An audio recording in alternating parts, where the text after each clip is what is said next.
Hello. Really, I'm so sorry. It's fine because I was thinking, why? And then I kept clicking and it said, you're in another meeting. And I thought, oh, I can't find the link. I'm so really sorry.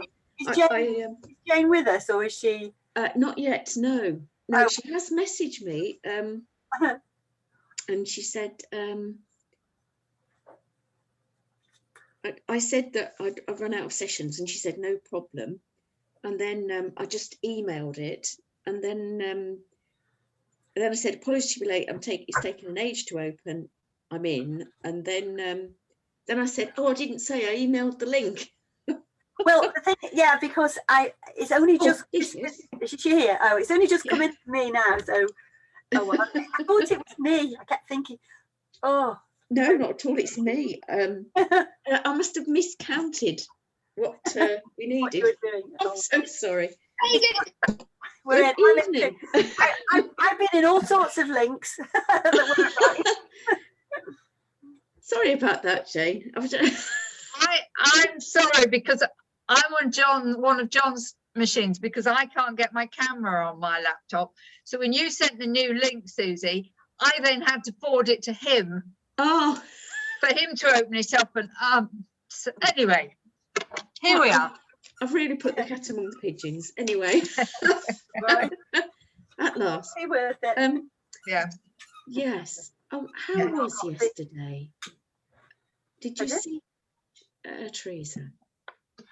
I went to the funeral yesterday. Yes. Yes. And in fact, I've seen a bit of her over the weekend, because I helped her do some flowers yesterday. Well, on Monday. So composed, so gracious, so amazing. I mean, it was a lovely, lovely funeral, and the children were amazing. So just feel for her today. I haven't spoken to her today yet, but I will do. I'll give her a ring after this and just see how she is. Yeah. So the problem is the children are all going back at the end of the week. So, well, James and Catherine are going home. So she's going to feel it. She has said, Jane, she'll meet me for a cup of tea on Saturday or Sunday. Oh, excellent. At my mum's, because I'm back at my mum's. So I said we can go for a walk. She won't like the fact we're going for a walk with dogs, but we'll have to. She'll get used to it. Yeah. Oh, give her my love, Shell. I will. Yeah. So yeah. Very hard. Yeah, very hard. Yes. But you couldn't have had a nicer. It was a lovely service, and it was and a nice church. It was at Methley. Do you know what I mean, Susie? Yes, I do. Yes. Yeah, and it was it was a really interesting old church, and of course we were there quite a bit on Sunday and Monday, Teresa and I, and the verger sort of gave us a tour. It's 800 years old, and apparently it's the church where Henry Moore, as a child, went to church there, and there are a lot of medieval gargoyles in the church, and that's where he decided he was going to be a sculptor. Wow, that's amazing, isn't it? And the other bit of interesting news was that the landowner that lived in Methley was very friendly with Edward Elgar, and Edward Elgar used to play the organ. You can tell we've had the full tour. Yes. But it was he was lovely. He was so lovely, and he was so helpful. So he must love the building. Oh, he loves it, and he loves all the history, and we had the full works. Yeah, it was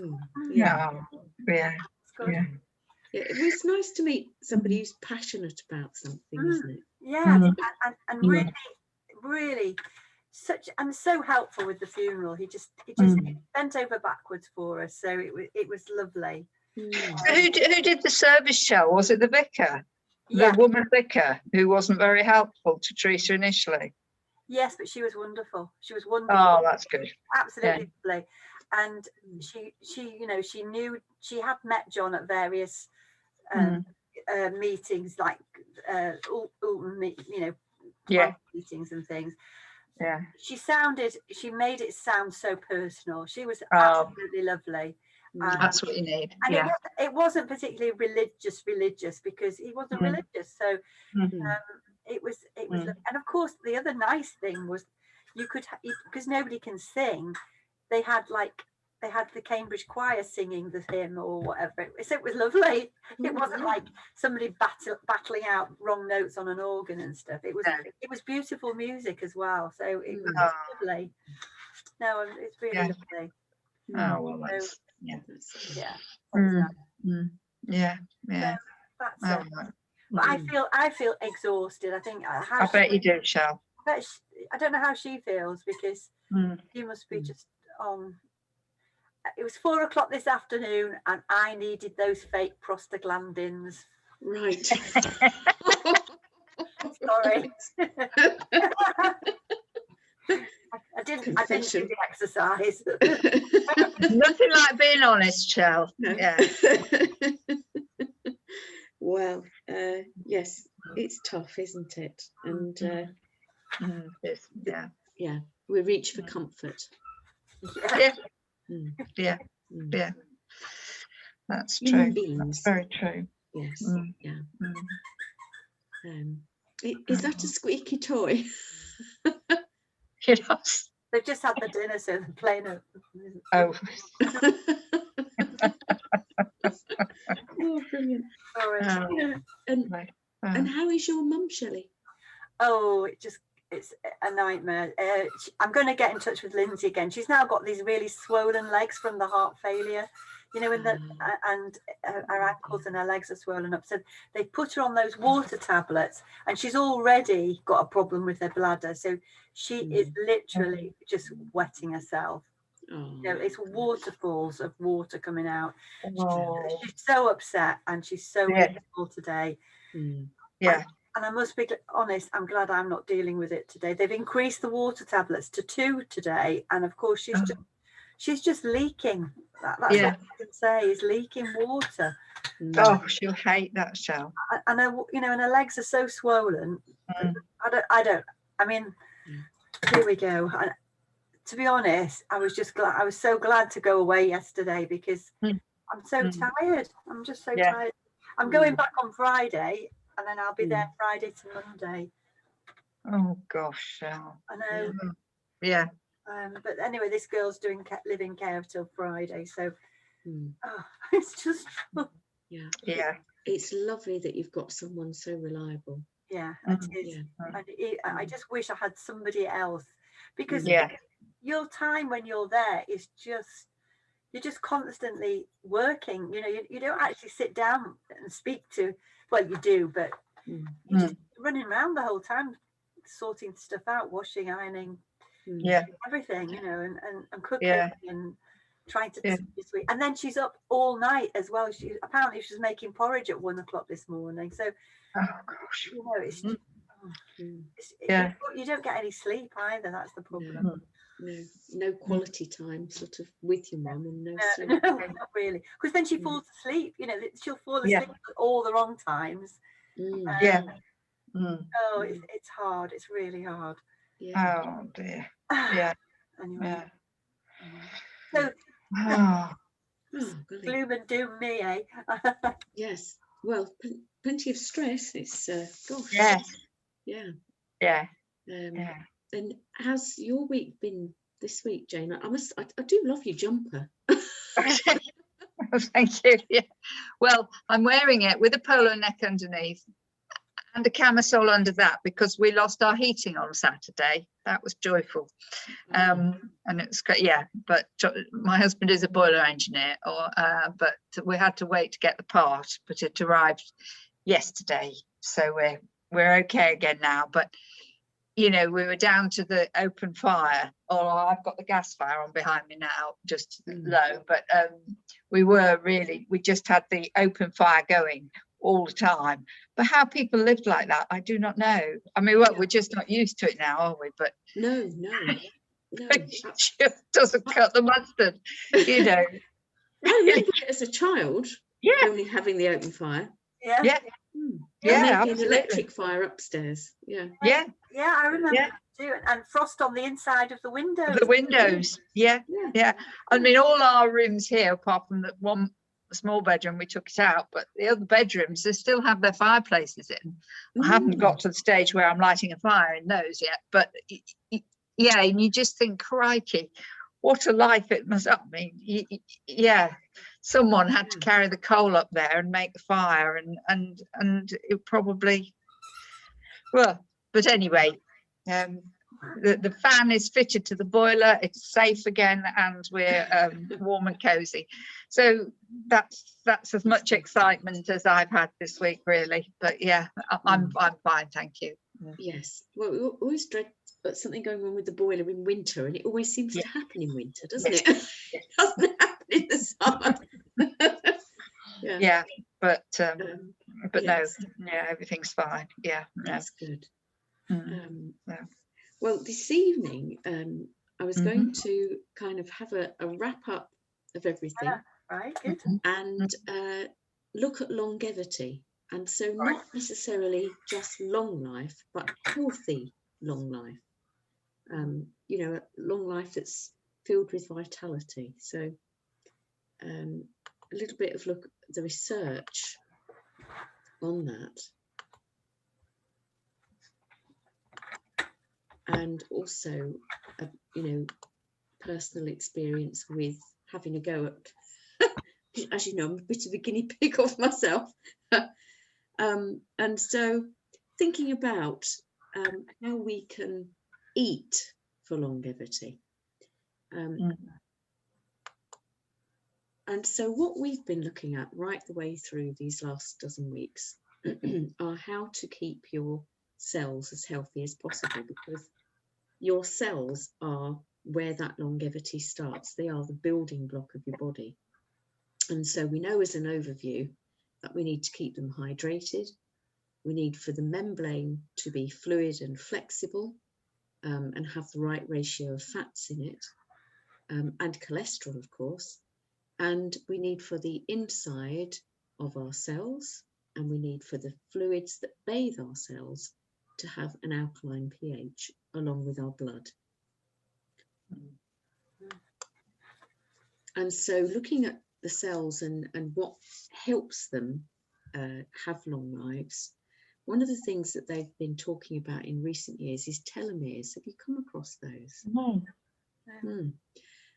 What they are, if you look at that little diagram with the sort of X chromosome there, the little caps on the ends of the chromosomes are the telomeres, and they're like little boots or caps on the ends of the chromosomes, and they help protect it. And the longer that they are, the more protected the telomere, the longer the telomere, the more protected the chromosome.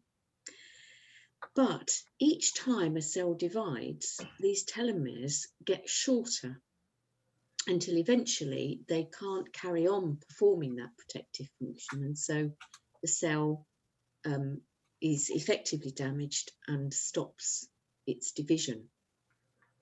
And so, if you like, that process is going on throughout our life and throughout the life of the cell. They're constantly dividing to regenerate your own, you know, your body's tissues. So they only stop doing that because the telomeres are too short.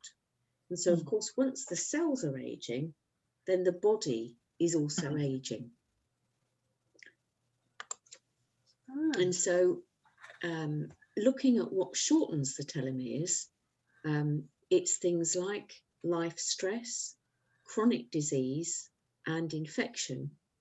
But then it's looking at it from the other perspective, which is do things like viral infection and chronic disease, do they occur because of short telomeres? And certainly one of the things that they've found is that people who've had COVID very severely have had much shorter telomeres than the people who've just gotten through it.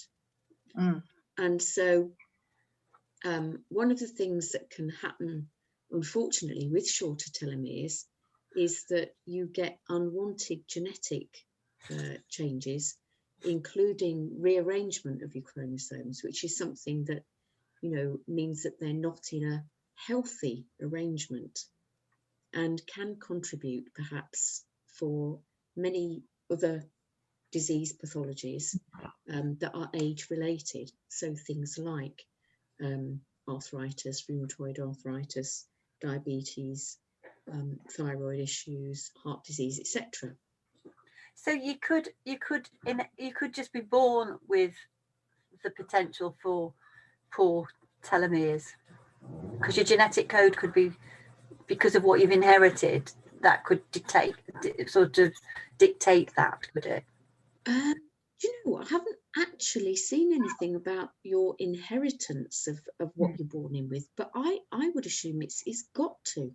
Yeah. Because, you know, your mother's diet whilst you are in utero has got to have an effect on, you know, the cells that are then created in your body. And can you actually improve your telomere? You can. Yes, you can certainly support. Yes, I'm coming to that. Oh, sorry. Sorry. Yeah. There was just an interesting program. I don't know if you saw it last night, by that black actor David Harewood, and he was looking at. Did you see it? It was about the statistical evidence of people that had COVID, and it was he was looking at it from the perspective of racism, really, and you know, he was looking at how biased it is towards the Black Afro-Caribbean community, and their susceptibility to hypertension, kidney disease particularly, and diabetes. And I think he'd got 2 of those conditions. But it was really interesting, because at one point, I think, say all the 100% of COVID beds in intensive care, I think this community is 16% of our total population, but I think something like over 50% of the beds in intensive care were used by them. But they were looking at vitamin D deficiency and you know, yes, absolutely, and sort of thing. But you know, when you think of in relation to, like you're saying here about COVID and stuff, I wonder if they've looked at like the telomeres of Black and Asian people as well, because there must be something really significant. I'm not sure actually, because I've got a feeling the study I saw was Italian. Right. But I absolutely agree with you on vitamin D, because the darker our skin is, and you know, the further north we are living in countries like this, the harder it's going to be for us to get our vitamin D levels up and running. Well, they did a test on him, and I think it must have been in the summer, because you could tell it wasn't it wasn't very recent, and his vitamin D level was 45%, and they said, oh, that's very sort of halfway for this time of year. It should really be 75 plus. So they were saying that on that basis, if he was only there now, and then September to March, you know, he was, I think we talked about this before, wasn't it, that how you store your vitamin D, and obviously they're doing a lot of research now into vitamin D, but it was really interesting, because they obviously could tell him what percentage he had, and it wasn't great, and he was really surprised by that, because he's out running, he's trying to be fit and everything, and yet he's Black, so it's the absorption rate isn't there. That's it. Because I know I was reading recently that you ideally need 30 minutes of total skin exposure a day during sort of April to August sort of time here, in order to get your vitamin D levels up to the right levels. It's impossible, isn't it, when it's pouring down most of July? That's right, and when it's not sunny every day. Yes. What do you mean by total skin, Susie? What do you mean? Oh, naked. So that 20 minutes that I streak up and down the road really is 10 minutes short then. That's right, yes. But what he said was, he said something like, but if you can manage t-shirt and shorts, you know, that's a good sort of, you know, percentage towards it. Crikey. I know. It's yes. Yes, wow. It'd be nice to not have overlooked gardens, wouldn't it? Yes, exactly. Yeah. So really, the more we can, get half an hour sort of in a sleeveless top doing the garden, the better. That's it. Yes, and that was midday sun. So all this thing about, not going out in the midday sun, you know, dogs and Englishmen, and but it's if you can get half an hour Mm. of peak sunlight, Mm. then you're starting to stack up Yeah. vitamin D. Be interesting to know what our vitamin D levels are now, because we are, you know, we're supplementing now, aren't we, as well? It would be interesting to know. I think you can order tests and check it. Yes, well, the medical profession certainly can do it. How amenable they are to doing it, if you ask them, I don't know. Exactly. Anyway. Yeah. Well, I'm going for a blood test next week because she forgot to do my cholesterol the last time. As I think I mentioned, and it was going to be tomorrow, and they've rescheduled it for next week. So maybe I'll ask her. I bet she won't, because they can't do anything without say so, can they? But I'll say, could you do my vitamin D as well? And yes, just see. I suppose it all costs money, doesn't it? Well, yeah. Anyway, there we go. So right, one of the things that increases telomere length is the enzyme telomerase. And but what they found is that isn't necessarily a good thing, because if your cells are producing that enzyme in order to increase telomere length because it's shortening, what they found is that the cancer risk becomes greater, because cancers have to produce telomerase, cancer cells, in order to keep dividing their cells. To keep dividing themselves and proliferating, because that's what they're there to do, if you like. And so in order to replicate and survive, they require telomerase. Now, what they found in Turkey when they did a study is that if they used propolis from bees, they could actually reduce telomerase activity in leukemia cell cultures. So propolis from bees was actually something that inhibited that telomerase activity, which was a good thing, because you don't want too much telomerase production, because at any one point in time, any of us will have the odd malignant cells hopping around. And you don't want that activity, because the telomeres are shorter, to be proliferating cancer cells. So where does the telomerase come from then, the enzyme? Would we just produce? I was just sitting here looking at this side thinking, damn it, that's one thing I've forgotten to check. So I'm going to write it down here. Does it come from inside the cell, or does it come from the liver? So often enzymes are liver, but I will check that. Thank you so much for. But I mean, why is the body trying to learn? I mean, why is it there? Why is that enzyme there then, if it's not really? Why? Yeah, I don't understand. Does it have any good function? Yeah. Yes. Yeah, that's what I'm saying. It's that it's helpful in moderation, but if it's being used to enable malignant cell division, then it's not a good thing.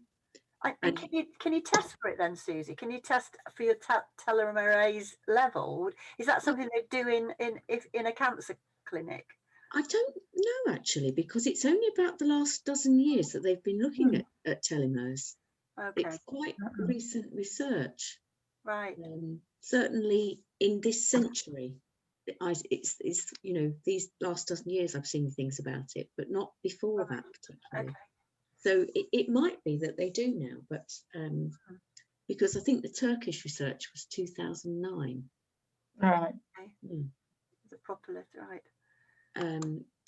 But one of the things they found is that, I've talked about methylation and B vitamin methylation, so that you can process it properly. Well, one of the things they found at Tufts University is they prevented to prevent DNA damage in the first place, which is methylating your DNA, which is something you don't necessarily want to be doing, in order to maintain telomere integrity, including the length, is that if you have plenty of sources of folate, which funnily enough is with I've suggested to take as a methylated B vitamin, that is helpful to keep telomere length at a good length, if that makes sense. Right. And to inhibit that DNA methylation that you don't want. And so foods that are rich in folate, things like your pulse family, your lentils, your black-eyed beans, any of those legumes, green leafy veg are fabulous. Nuts and seeds, avocado are lovely. So a lot of the plant family are really, really great. And also things like, a good form of yeast. So, something like your nutritional yeast would have some folate as well. Right. Susie, just before you move on, I'm taking the methylfolate. I'm taking. You didn't put me on the first. You've put me on the other one. That's right. At the moment, yes, because you had the Supermag left. Yes, that's right. Yes. So And is that that's the folate on its own, actually. Right. Okay. Methylated. And so, yes, you've got that coming in, and this is the lovely thing about folate, which it also supports the whole of the nervous system and the organs that lay down the central line of the body. So things like bladder are helped, and also, interestingly, things like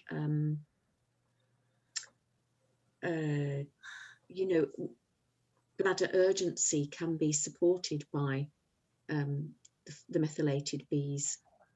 I don't know if that's helpful to you, Mum, actually thinking about it. So then I just thought it'd be interesting to have a look at a diet comparison. Yeah.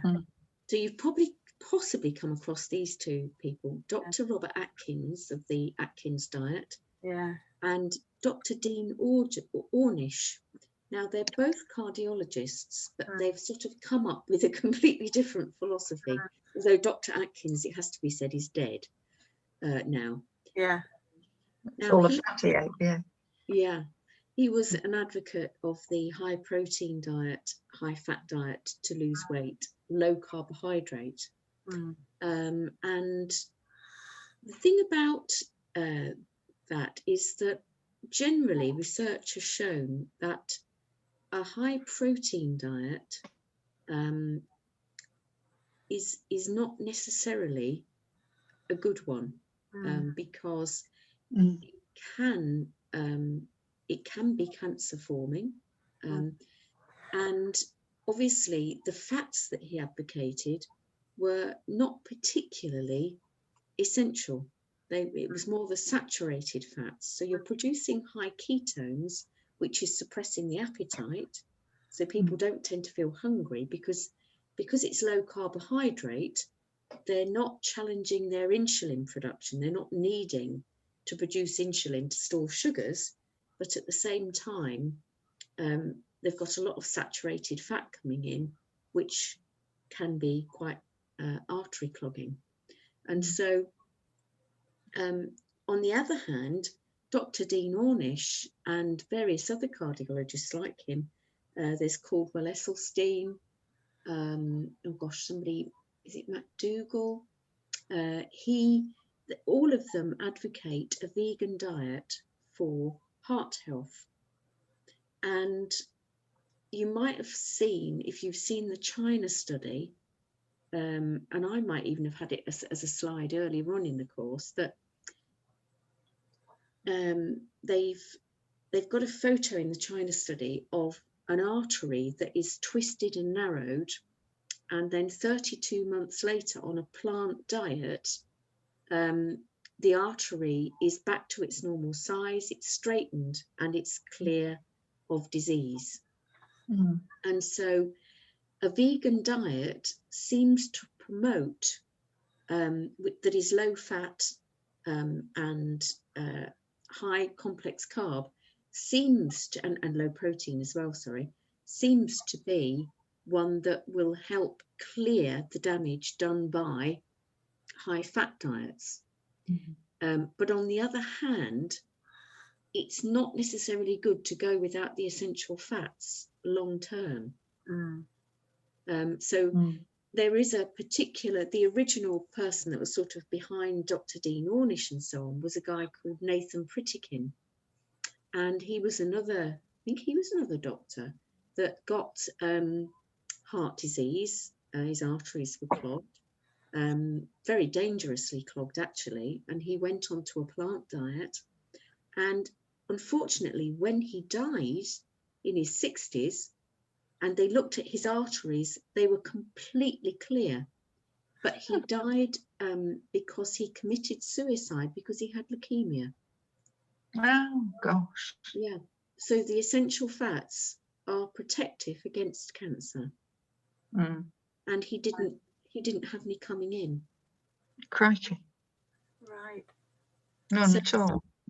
It's interesting. So both of these diets, they're very specific, but they're not necessarily balanced for total cellular health, if you like. So just thinking about Inuit and Northern diets, they do have a lot of omega-3 in the diet, with all the seal meat and all of the oily fish. And they are actually free of a lot of degenerative diseases, but they do have some, and they do die fairly early. I mean, it's a fairly hard life living in a climate like that. But they do have, because they have low antioxidants, because they don't access much plant life, they do tend to suffer strokes because of lack of vitamin C and E. And because of the high protein content, like you might find with an Atkins diet, for example, they can get kidney damage, and also high protein will tend to displace calcium off the bone, so they're more prone to osteoporosis. So that's sort of where another place an Atkins diet would lead, but at least this one has the essential fats. It's not, really, really high and saturated. But what they know is that when you have plenty of antioxidants, your vitamin A, vitamin C, vitamin E, it stops your fatty acids and your cholesterol from oxidizing, and then you prevent the damage to the arterial walls that can occur because of that. So that is heart protective at the end of the day. But then just a quick look at Western diets, which we've probably talked about effects of a lot. There's too many hard fats, too many saturated fats, they're too solid, and too many altered fats, like your trans fats, such as in your margarines and so on, and your mayonnaises, and etc., etc. Too many refined carbohydrates, usually only about 6% complex carbohydrates, and often protein can be too high from too much animal food. And then there's often too much omega-6 oil, and that can come in from things like, mayonnaises made with sunflower oil. In a hummus, where traditionally it would be made with olive oil, the manufacturers will make it with sunflower oil or rapeseed oil. And that if they, unfortunately, they don't tend to put sun-dried tomatoes in olive oil, they will put them in a sunflower oil. And so too much omega-6 comes in as compared to the balance with omega-3. And then too low in vitamins and minerals, and especially antioxidants. And I'll have a closer look at them, because it's not just your vitamins A, C and E, and usually too low in fibre, so too many white goods. And the unfortunate thing, as we've said about sugar, is that it's a very aging food, and it'll come from your white carbs as well, you know, your sugar, your white rice, your white bread, your white pasta, because the body will turn them all into triglyceride fats. Not all of them, but it will turn some of them into triglyceride fats to avoid the effects on the cells of the excess sugars, which increase oxidation, which increases proteins cross-linking in the skin, for example, and the body and tissues, lowers your immunity and interferes with your antioxidants being transported around as well. So then we've mentioned cholesterol. Now they know that lowering cholesterol levels, although of course it's not admitted by the cholesterol lowering drug companies, but, they know, and they've known, you know, ever since that book I mentioned ages ago by Udo Erasmus, Fats That Heal, Fats That Kill, and that was the 1990s, I think. They've known that if you lower cholesterol levels, you increase deaths from cancer. And cancer results from a low antioxidant picture, but particularly vitamin A in the form of carotene and vitamin E. And one of the reasons, a really good reason not to lower LDLs, is that they transport your antioxidants and your fats to your cells. So if you lower fat intake, good fat intake, and you lower LDL with, say, the statins or the margarines or other products, then you get less antioxidants reaching the cells. So it's another good reason not to muck about with what the body's doing. Yeah. So these are also sort of counted as antioxidants, although they're not classically antioxidants, as it were. So you've got your vitamin C and your vitamin E, you've got carotene, vitamin A, but then you've also got chromium, and chromium also helps with managing blood sugar. So it's a nice one if you get a mineral complex to include for managing blood sugar. Selenium is a lovely antioxidant, and one I haven't put in there actually, which is being booted around and mooted around a lot at the moment, is zinc.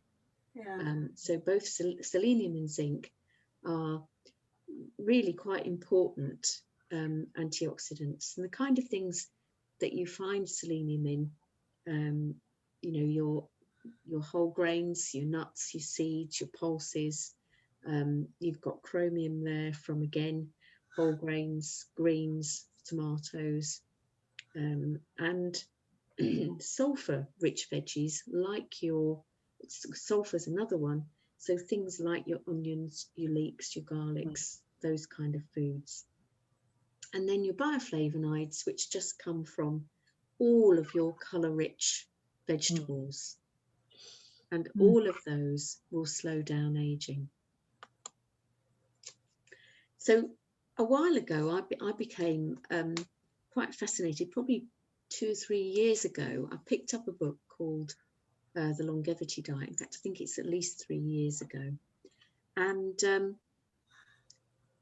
it's by an Italian American called Walter Lungo. Now, he lived in Italy till he was about 18 or 19, I think, and grew up in a conventional Italian family, and then decided that he wanted to go to the US to do his studies. And he was a really keen musician. He's hiding behind the three of us. He's actually quite dishy. It looks quite nice, yeah. And he he's in his 50s now, I think. He went to America and was studying music, and he was living with an aunt of his who was an Italian American, and also had quite close by the rest of the Italian American clan. And coming from Italy to America so it would be 30 years ago, he was sort of very struck by how different the diet was. Much bigger portions, very different sort of style of eating. And what he noticed about his Italian family in the US is that compared to his Italian family, who were slender, active, healthy in their old age, his uncles and aunts and grandparents that were there were fast disappearing due to chronic ill health.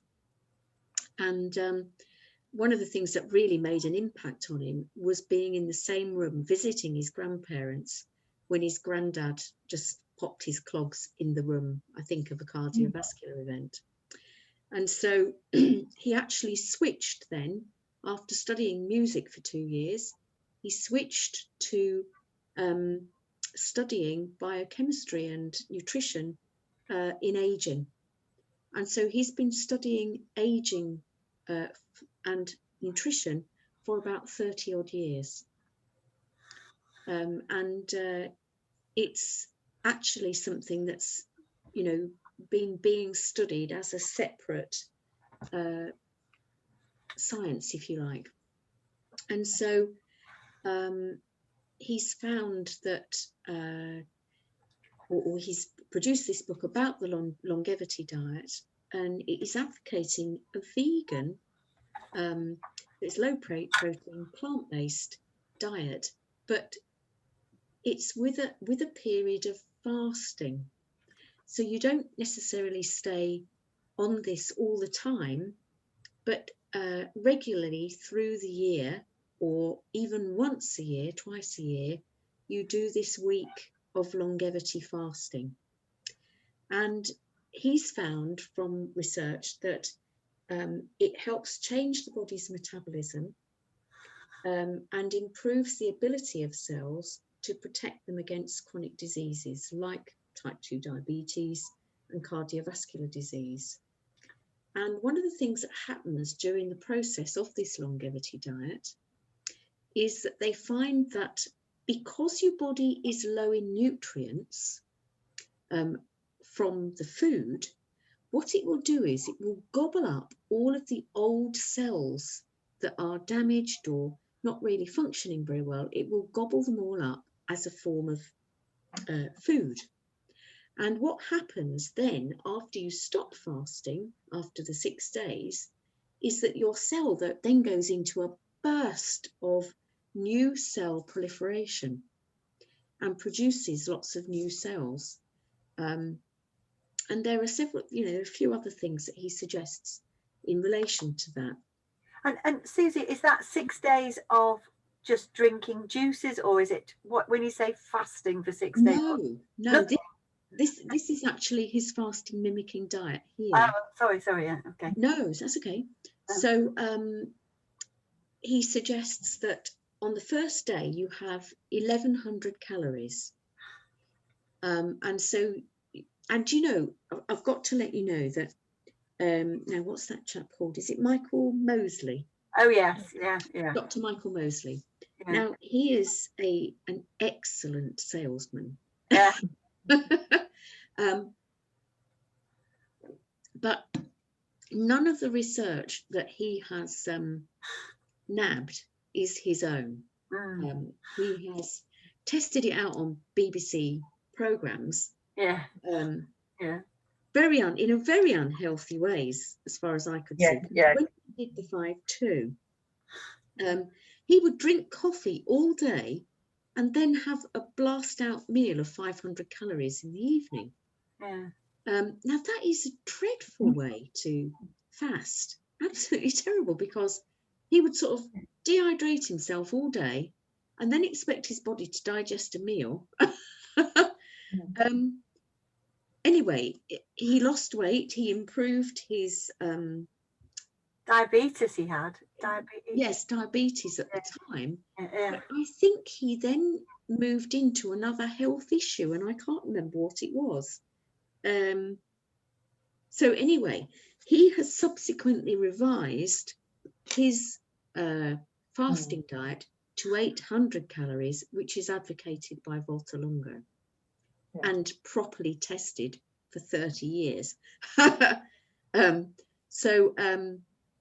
Yes, he's kind of one of these people that keeps sort of taking research, and because the original 500 calorie one was done beautifully by a lady called Michelle, oh gosh, I can't think of her surname, but she advocated it as part of a cancer diet, and the rest of the time people would be eating a Mediterranean diet. So it wasn't like with most people with Michael Mosley, where he just said, oh yes, just stick to 500 calorie days into your, you know, your normal working week, as it were. And her diet was very specific. It was Mediterranean. And then there were these 2 low calorie days that were very, you know, specific as well. And so what Volta Lungo is encouraging the body to do is not to entirely fast to the degree that Michael Mosley was advocating, but to get it to a stage where it's just on the borders of fasting. And you would be surprised how full you can feel on 800 calories. Even though it's a lot less than we would perhaps normally eat. And so he says to get 500 calories from complex carbohydrates, so things like, you know, all of your vegetables, including some, you know, root vegetables, and then 500 calories from healthy fats, so things like your nut family, olive oil, avocados, and then to put in, to make sure that there is at least 25 grams of plant-based protein, mainly from nuts. So that's, and your omega-3 and omega-6 supplement. So he does advocate a bit of supplementation. Now, he also says, wonderful, you know, leaves the caffeine in. I mean, personally, I wouldn't go there, but it would be just up to 4 cups of sugarless, milkless tea, and then unlimited water. So that would be your day one. Now then, on days 2 to 5 is where you have the 800 calories, and 400 calories from the same source as before, 400 calories from the healthy fats. And you can divide those up how you like. So he says you can have 3 meals, breakfast, lunch, dinner, or you can have 2 meals that are slightly larger with a small snack. And then your day 6 is your transition day, and you would spend 24 hours after the end of that 5 days where you just have a vegan diet. So you would avoid really bringing in your fish, your meats, your saturated fats, your pastries, your cheeses, your milks. So again, although he says in his book that you would be best on a Mediterranean diet the rest of the time, he doesn't say to people, cut out all of the other stuff that might not be doing you much good the rest of the time, and which is why you're perhaps wanting to do the fasting mimicking diet. Now, having done this a few times with my husband, and also had small groups join me, what I've found is that days 1, 2 are quite manageable, day 3 possibly quite manageable, but for some people day 3 or day 4, at that point detoxification hits. And that is the day, or the 1 or 2 days that people can think, do you know, I don't want to do this anymore. I feel really crap.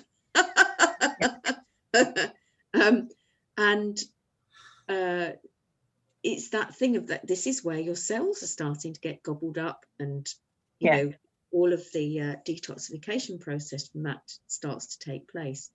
And what I've found is that if you stick a castor oil pack on, then generally you get through it quite nicely, because the castor oil pack liver to process all of the breakdown from that detoxification that's now taking place, because you're fasting and because you're breaking down all these old cells. And then so that's just my observation. So how people who are just doing it without that manage, I'm not quite sure. Can you have your potassium broth in that, or is that not included? Yes, I don't see why not. Yeah, that would how would you quantify the calories in something like that? Do you know, I'm not sure actually. I mean, it's got to be very, very low, but I'll have to have a look into that and see if I can find anywhere. Because you know, when we did that detox at Glastonbury, they used to give us that sort of potassium broth in the evening, and by day 3 I was loving it. I hated it for 2 days, and then I loved it by, you know, like you say, days 3 and 4 I'd have eaten anything, but that sort of, because it was warm as well, it just sort of helped. Yes. It's very comforting. My mum is having a cup of it every day. I've made batches of it, so she loves it. She loves it. Yeah, that's good. Really lovely. And so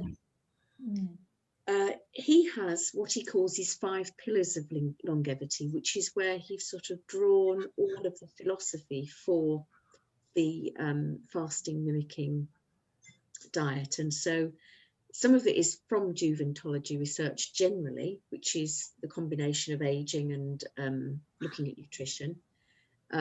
So what they've found is proteins do consistently, if they're high, do consistently promote aging, and also the production of insulin growth factor 1 and this TORSC 6K, which is activated by protein intake and accelerates aging. So I'm not quite sure what that one is, but he regards it as very important, but he doesn't give you much detail about what it is. And I've just taken his word for it, that it promotes aging. So looking at epidemiology, and so again, what he's found is that where the China study advocates a vegan diet right through life, he suggests that once you get past 65, 70, you could really do with the good fats, some good quality protein, such as your oily fish, for example, your white fish, some of the time, so that, you know, not to keep low protein all the time, because you're at a stage of your life where you want your cells to have a little bit more fuel for rebuilding. And then the clinical studies is looked at, that the low protein plant-based diet can reduce factors for aging and for other pathologies, diseases in subjects from ages 20 to 70. But the Mediterranean diet is shown to lower the risk for cardiovascular disease. The other thing he says, and I know it's something we've spoken about recently, is that reducing your consuming hours to 12 or less is quite a big factor in reducing disease risk. So if you're eating for something like between 8 to 12 hours and then fasting for 12 to 16 hours, that has a huge contributory factor towards reducing aging. And he's also looked at a lot of centenarian studies, you know, where in cultures where people have reached 100. So Okinawa is quite a, you know, a classic one. Again, quite high plant products in that one. Italy, whole foods and slow food preparation. And Italian, in Italy, they do have a good number of aging people, and in Sardinia. Seventh-day Adventists in the US, they've also looked at their diet, which was largely vegetarian, and they found that they have good life length as well. But they also have other factors like exercise, keeping active, keeping the mind active as well. And they're all quite key, you know, for being involved in their families, for being involved in the local sort of community very, very strongly as well, are important factors. And then he sort of looked at all of the systems that engage, so nutrients and their functions, aging and disease, and sort of looked at those factors and how they enmesh together as well.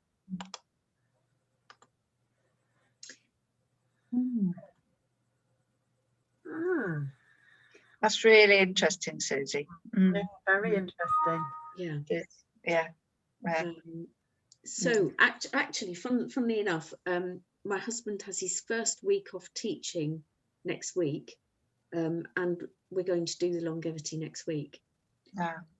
So if you wanted to have a go, even for a day or two, then I can send out the sort of well, I'm going to send you the handouts anyway. Yeah. And if you wanted some recipe suggestions for the days, then let me know. Yeah, I definitely like those, Susie. Yeah, I'm going to give that a go. Whether I'll get John to come with me or not, I don't know. But you know, I can adapt it for him. 500 calories from vegetables is a lot of vegetables, isn't it? It is a lot of vegetables. How do we actually work it out? Does it tell you? That's one of the things that irritates me about his book. Yeah. Which is that he and his team have developed this product called Prolon, which is a sort of food, what do you call it, replacement that gives you everything you need in the right ratio. Oh, right. Yeah. And so what I've done is I've sort of checked out various recipes, and I think more or less equated, you know, a week's worth of recipes that could be used. Food. Yeah. Okay. In fact, I possibly ought to write a book and say, well, if you did the longevity and you wanted to have some food to eat rather than just this rotten Prolon, then please read my book. Why don't you? Why don't you do it? You should I'll do it, Michael Mosley. But so the thing is that it is tough, you know, and if you did an 1100 day and an 800 day once a month, there would be a benefit from doing that. Yeah. Because it helps you, you know, burn fat. It helps burn up these old damaged cells, and all of that regenerates the body. And you give it the space to do it, because when you're fasting, you are taking pressure off the body with digestion. There's less to digest, there's less energy going into digestion, so your body can use it for renewal. And getting through that 3rd stroke 4th day is, you know, I mean, I've never done a detox like Sharon and Teresa did, but I've done what years ago I did, and it is getting through. But if you know that you're going to feel better when you do come through the other side, which you do, you know, it's just sort of thinking, yeah, I feel lousy today, but this is going to be, it's like caffeine withdrawal, isn't it? You think, oh, this headache is awful, but actually it will go in Yes. time. Yes, it does. Yes. It's not like, oh, this is, I can't do this because I don't want to feel this awful for the next 4 or 5 days, because you don't, you get through it. And I think you have to spend the week or two before just gently sort of working yourself into it, because I think I knocked caffeine out before we did that. I'm so glad I did, because I think I'd have had a rotten headache. That's you know, right. I sort of did watch it a little bit like the week before. Yeah. Yeah. I think, well, you see, actually, just to mention, I have got dates for the detox if of interest. Oh yes, we're going to do that, aren't we, Jane? So yes, Shelley, yes.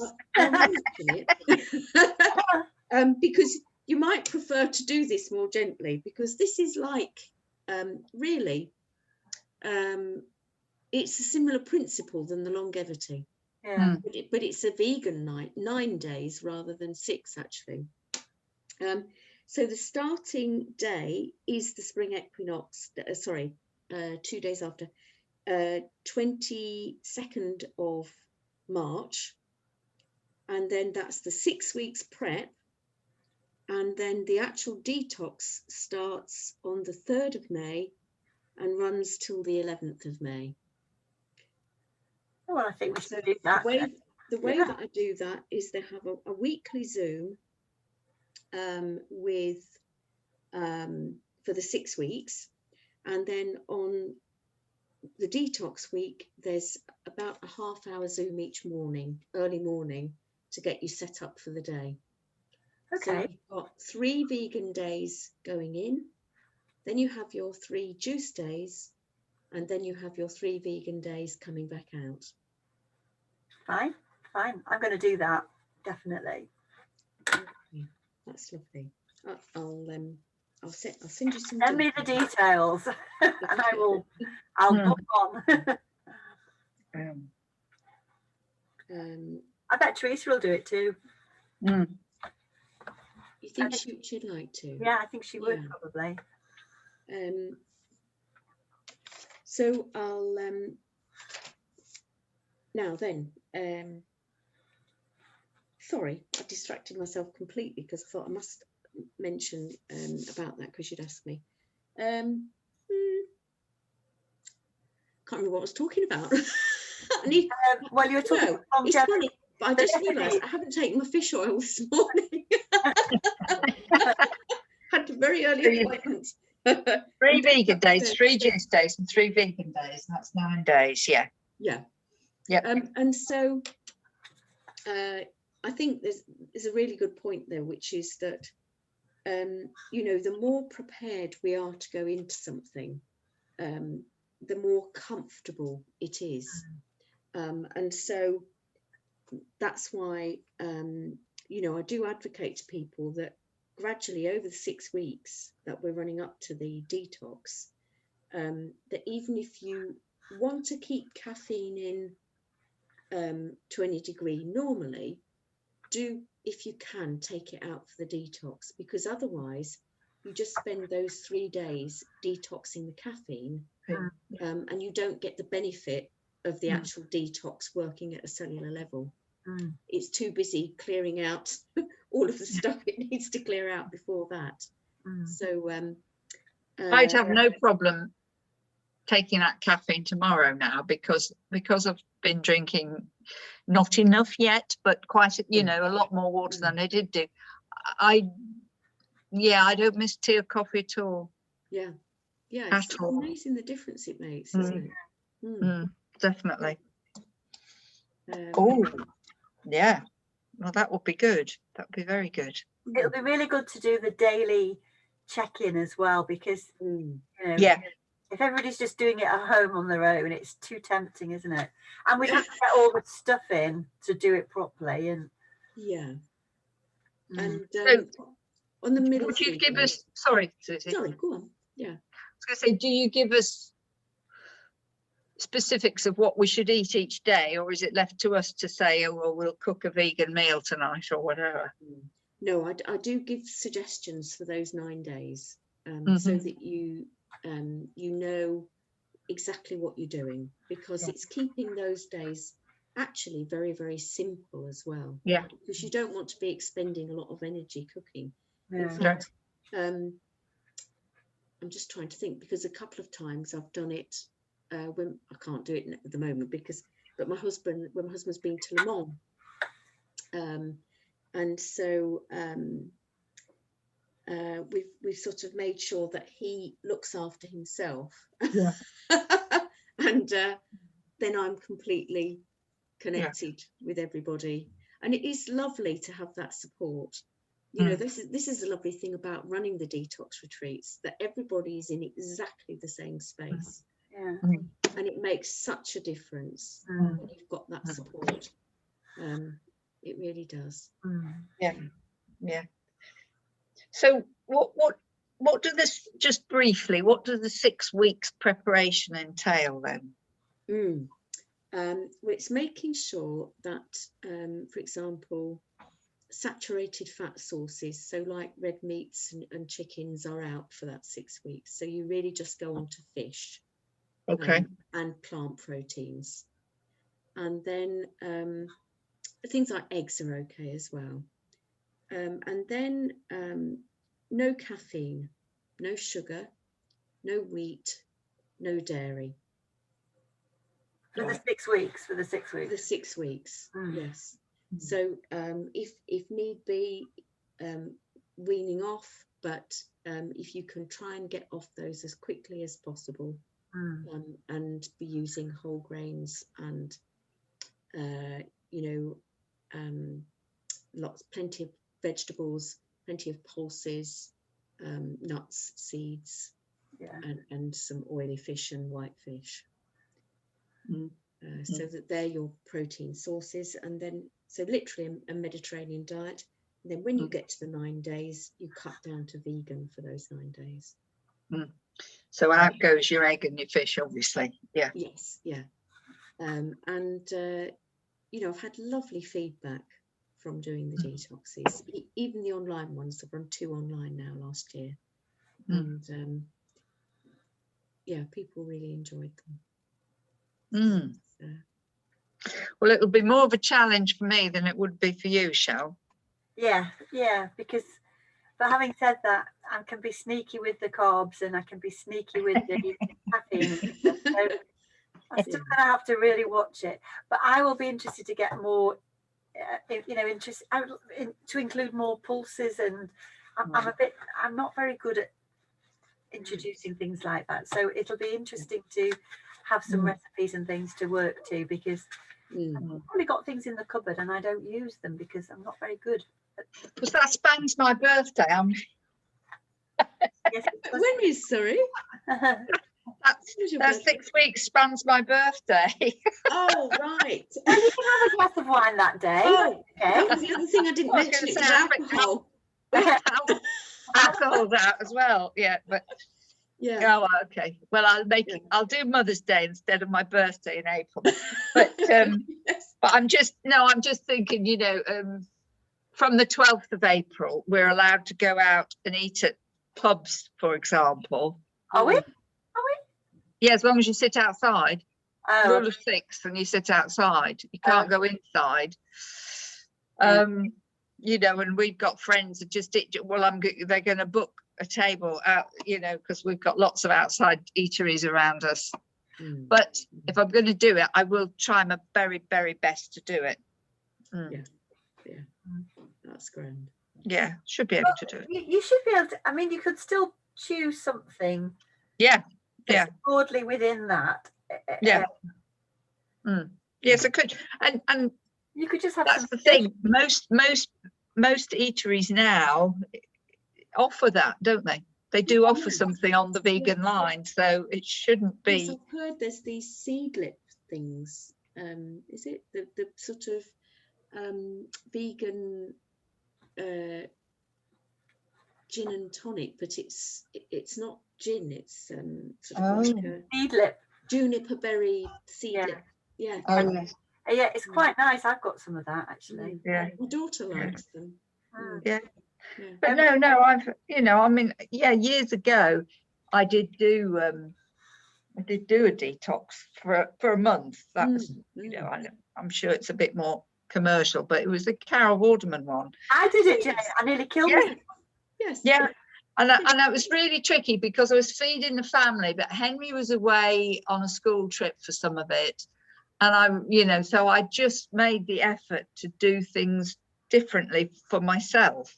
Yeah. And I got that awful caffeine withdrawal after about 3 or 4 days. Me too. It was a horror. Yeah. Dreadful. But then I got through it. And then the compliments just started to come in. I've told you before, haven't I, Charlotte? And people just say, what are you on, Jane? You look radiant. You're just blooming, and yeah. And I think I lost 12 pounds, not, with obviously with that totally different eating regime in the month. Not that it was intended for that. It was a detox rather than a weight loss thing, but just shows you. But yeah, my issue will be having John to sort out at the same time. He'll have to have, we'll have omelettes more, and there's nothing to stop me cooking a piece of chicken for him to have with the same, and a baked potato and so on and so forth. That's true. Yes, a piece of chicken and a piece of salmon can be done similarly with a similar meal. Yeah. And he loves, we both love fish, so that shouldn't be hard at all, really.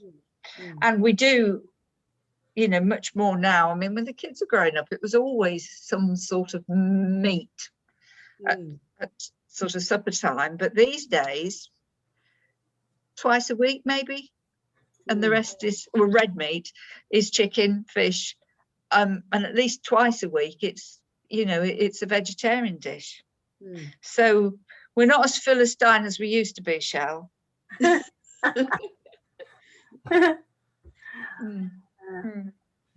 But I often find if I do eat out in a pub, I often will have a fish option rather than the vegetarian, because I don't want the dairy in it, and I find it's easier to like have a clean piece of fish and a salad or something. So that's why I've kept fish in my diet as well, because it's just easier to incorporate into your life, isn't it? And be sociable at the same time. Yes, have a social life. Yeah. That's true. I didn't even realise we could go out in April. I'm just oblivious at the moment. Yes. Yeah. No, 12th of April, Shell. Monday the 12th of April is you can go on a self-catering holiday as long as you just have one household, so and that sort of thing. And you could go the pubs as long as they have an outside beer garden or something. You can, I think. Yeah.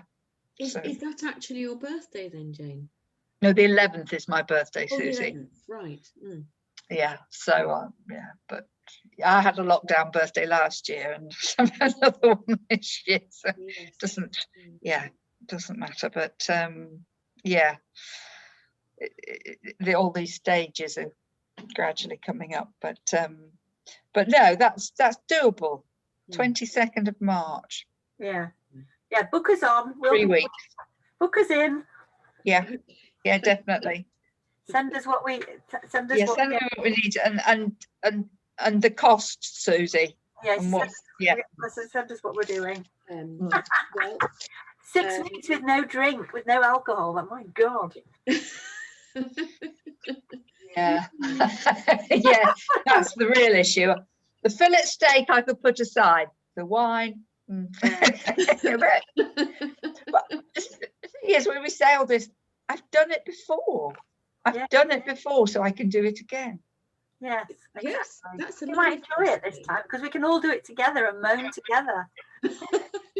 Yes. Yeah. Lovely.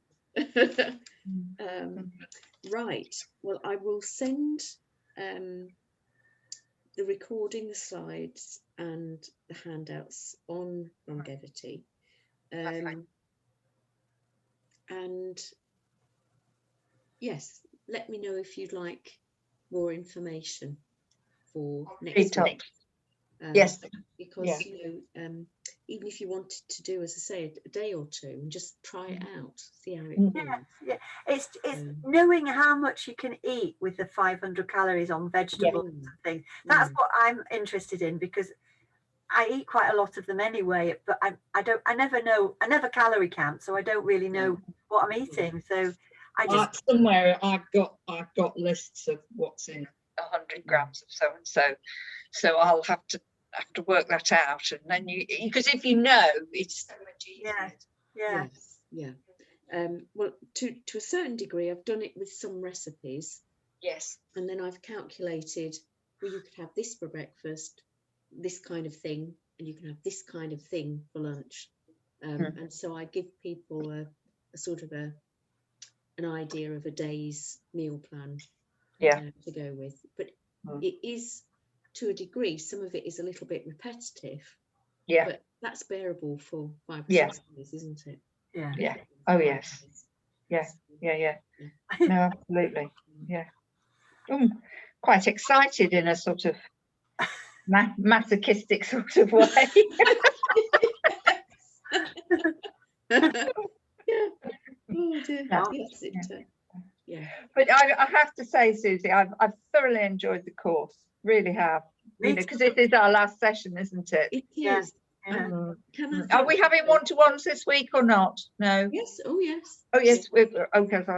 But it's, you know, it has been great. It has been. Thoroughly enjoyed it too. I'm loving it. It has been absolutely lovely. You know. Seeing it really has. Really enjoyed it. Yeah. And you know, I feel I've got the knowledge and the tools going forward that I shan't ever forget, and I shan't not use, whether I'll use it all of the time. But I can't imagine that I will stop some of the habits I've developed in the last 13 weeks. Certainly not. Yeah. Because I can tangibly feel a difference. Great. Which is great. Yeah. What I was going to just ask you, or I can ask you Friday actually, it's about Cytoplan and Nutrigold, Susie. Yes. When we use those codes you've given us, we have to do that on the phone, don't we? We can't do it online. No, you can do that online. Yeah. Can you?